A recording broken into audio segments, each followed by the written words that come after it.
In my case study, we have two situations: the Chinese restaurant and invitation by a stranger. First things first, I would like to show how my presentation is organized. I will introduce the Chinese restaurant case. I will talk about the intercultural communication issue about the first case. Then I will introduce invitation by a stranger case. And then I will talk about the intercultural communication issue about the second case. Finally, I will give my conclusion. So, the Chinese restaurant. We have this family. They are traveling through China. They are having a good time. They are open to this new culture. They decide to go to a restaurant at the hotel they are staying. The waiter comes. They try to ask for a wine, but they don't know the language. They don't know Chinese. So, in order to communicate, the family use um, non-verbal communication. They try to draw a wine and show to the waiter. The waiter doesn't seem to understand. He gets confused. So the family tries to draw again. They show the new draw. Still, the waiter doesn't understand. He still is confused. The family gets frustrated about the situation. They thought that the waiter don't even put effort on try to understand them. So they in this point they were really frustrated for not being understood. We have to understand that communication is a complex system. When you communicate, one person tries to pass a message for someone else. This someone else interprets the message in their own way. So, to communicate even in the same language, the same culture is hard. And gets even more complex when try to communicate with people from different backgrounds, from different cultures, from different people who speak different languages. So that's why it is important to build intercultural competence. Intercultural competence is the ability to function across different cultures, is the ability to communicate well with people from different backgrounds. So here we have two situations: high context and low context intercultural communication. People who belongs in a high context in intercultural communication use nonverbal communication a lot, are more indirect, and emphasize on the harmony.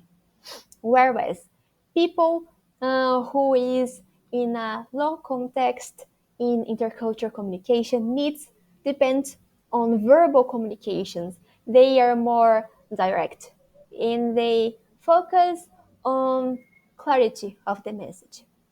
So what we have this in this situation? The family. The family belongs in the high context intercultural communication. They try to use non-verbal communication to talk to the waiter. They are indirect. They don't speak Chinese. Uh, and the waiter belongs to a different context in intercultural communication. He belongs in a low context. So he depends on verbal communication. He's more direct. He needs the message to be more clear, to understand the other person. So that's why it is important to understand the context and adjusting communication styles so you can be understood and you can understand the other person. In the invitation by a stranger case, we have this person who is attending a course of racism in Switzerland. with people from all around the world together. So there is a lot of diversity, and they befriend a young man from Chad. They have lunch together. The young man from Chad paid this person a drink. This person is from Europe, and he or she, I'm not sure, uh, this person gets uncomfortable with letting the young man paying for his drink, for his or her drink. So because of it, this person from Europe, um, they feel the necessity of repaying the young man. So because of it, the Europe person offers a cappuccino for the young man from Jet. The young man from Jet gets really offended. So, uh, as you can see here, they have different values. Whereas the young man from Chad um, think that paying for another person is a gesture of friendship, goodwill. The other person feels uncomfortable. For the other person, he or she needs to repay the young man. Repaying the young man thought that the other person didn't accept the friendship because like the other person he paid him back. So that was the situation. So in this case, we have to be aware of the iceberg culture. In the top of the iceberg, we have music, dance, movie, different religions, um, different ways of dressing, different laws, manners, and we have language linking the top and the bottom of the iceberg. Okay, so in the bottom of iceberg we have beliefs, ideals, norms, roles, concepts, values, attitudes, and it is important to know that based on how we were raised affects our judgment with things, affects the way we see the world. So, the person who we are may be shaped by people around us and also uh, may be shaped about the culture. Okay? So, culture taught us what to approach and what to avoid. So, here, as I said before, in many cultures, acts of kindness like paying for someone often comes with an expectation of repaying, while in other cultures, such as gesture, uh, may reflect generosity and friendliness without hoping to be paid back. So this is what happens here. We have the Europe person who thought he or she needed to pay him back, and we have the young man from Chad who gets offended when the other person offers him a cappuccino because offering him a cappuccino is repaying him, is paying him back, and is paying him back is not accepting this friendship, this goodwill.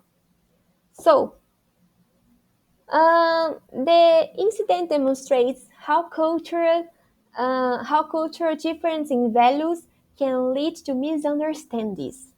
So we have two people with different values, with different ways of seeing world together.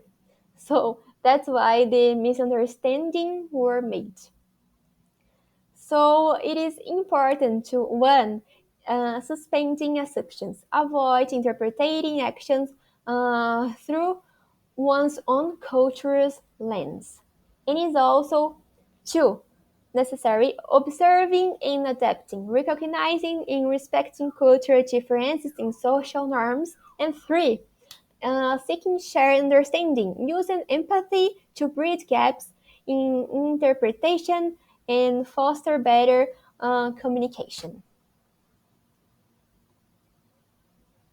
Finally, my conclusion, uh, it is really important to have cultural awareness. So, cultural awareness is understanding the different values, the the difference in the similarities of values, of beliefs, of attitudes. So they can shape their behavior to adapt to the new situation. So it is also important to have cultural sensitivity. Uh, rec- um, Recognize that different cultures have unique social codes and uh, like the last situation, the situation about the young man from China and the European person, and we have to be flexible. We have to adapt our way to not be offended, do not offend someone. So we have to adapt our communication styles, behavior, mindset to effectively communicate with the person, with other people from different backgrounds.